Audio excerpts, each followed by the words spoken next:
Good evening. My name is Benjamin Dalton, and this is my presentation on gaming and gamification. Now, teaching in the modern era can be a little dull at certain points. As described previously in the semester, if a classroom is completely devoid of color and motion, students tend to stagnate in their teaching prowess, or rather in their learning prowess. Not to mention if the teacher is in a boring classroom, they'd get bored as well.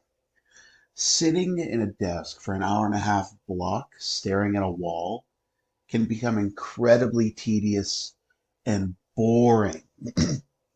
Just looking at a chalkboard would make anyone drowsy, really. It can be rather uninteresting, so this is why games were introduced. In my high school and college career, I have been introduced to Kahoot, which is a really fun trivia game. You're going to be seeing this one a lot, as it's mentioned quite a bit. Um, it's just really fun to play. So, serious games, according to Sanjay Gabriel, is a game within the classroom which can be described as games for change, which are designed in order to influence the behavior or attitude of players. These games aim at teaching the students competency and critical thinking whilst also being enjoyable, such as trivia, true or false, or just a general consensus game. Group activities such as these also enable students to communicate with each other, engaging in activities that promote teamwork, like Kahoot, Pictionary, Hot Seat, and others. Gamification, on the other hand, such as Young and Jonier Sion indicate in their book Classcraft, that it can be defined as a non-game context using game mechanics and game design.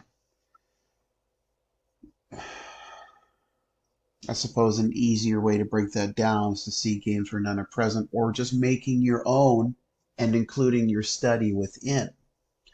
The main difference between games and gamification is that gamification is not used to make games for classroom management, rather to influence a student's behavior more efficiently. Whereas serious games are actual games to be played in the classroom that develop knowledge, again, like trivia before an exam. The influence of the students is solely dependent on the teacher. Using gamification, on students enables the teacher to properly control the classroom, not in a dictatorial aspect, but in a general idea. A teacher with a disruptive classroom can use gamification for incentives and rewards. If a student acts up, they can get -1 point. If they get more than 5 points in a week, then they earn a detention. If students behave, then they're rewarded with a sweet or improved grades, such as maybe 5 points on their next exam. It could work in the short run, but in the long run, it would be rather annoying. Meanwhile, if serious games are used within the classroom, it can actually promote productivity and fun at the same time. A game mentioned earlier, known as Hot Seat, is a prime example of a serious game that helps everyone. A contestant sitting on a stool or chair being read questions. I need to change that. Red is that's the wrong red. If they answer right, then they can gain a point for their own team. If they answer wrong, then the other team gets a try. And they keep doing this until maybe 5 minutes before class ends, and whoever wins gets a reward.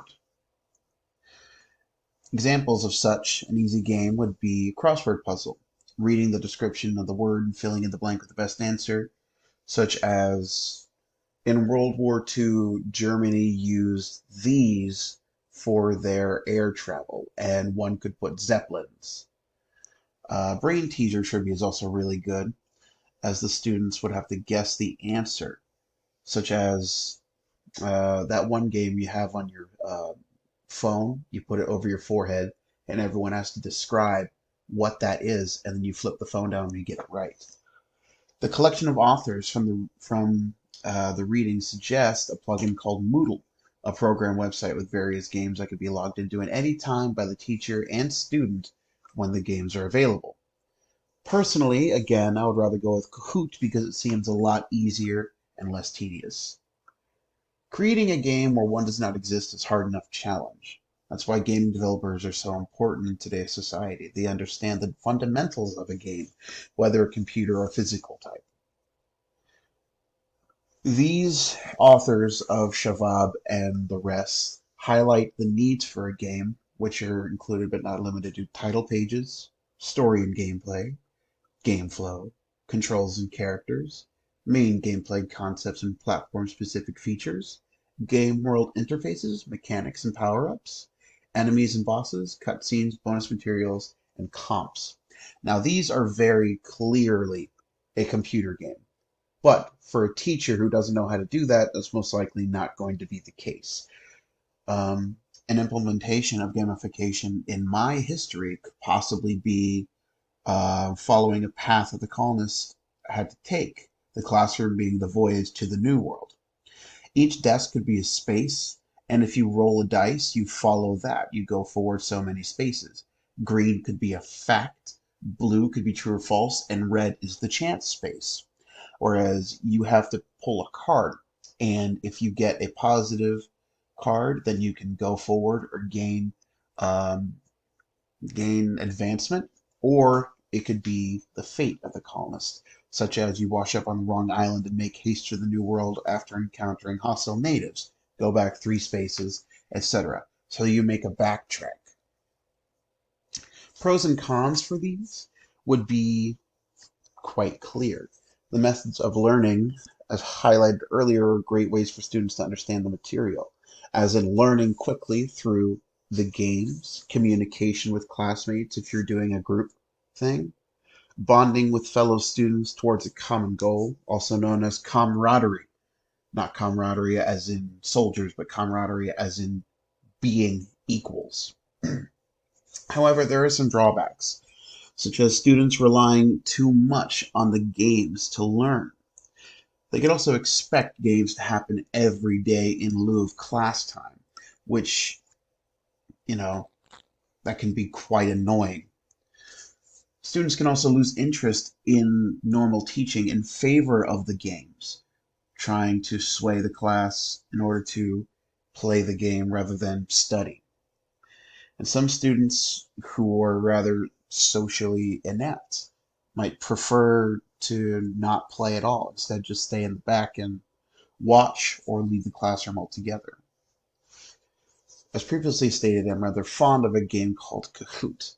In my classroom, Kahoot would be, I believe, an every Friday staple. Everyone gets a turn. Whoever wins gets a treat or a bonus of their choice. I could also introduce Jeopardy, which some students may not be familiar with as it's an older program. I don't know. Honestly, I don't know what these students know. Whether in teams or solo, students can answer questions and gain points. Questions getting progressively harder as the number of points increase. I also might include some art projects, as I'm a fan of art myself. You could draw a colony, which you think, or rather you would hope, would succeed, and if you include every little bit, then you can get more points. Or you could just make a ship that you would hope to traverse across a field. Like maybe have a small water trough with a paper boat and see how long it gets before it sinks. As a final note, games and gamifications are a great way to introduce new methods of teaching into a classroom. Allowing students to socialize with each other enables them to sprout their social wings and develop as human beings. Despite this, some students perhaps would wish not to attempt, and it would be on their loss. But I would attempt to comfort those students as I was them at one point, until I was able to finally open up, go play, have fun. Teaching should be fun for both teacher and student. I thank you greatly for your time, and I hope you have a wonderful Christmas.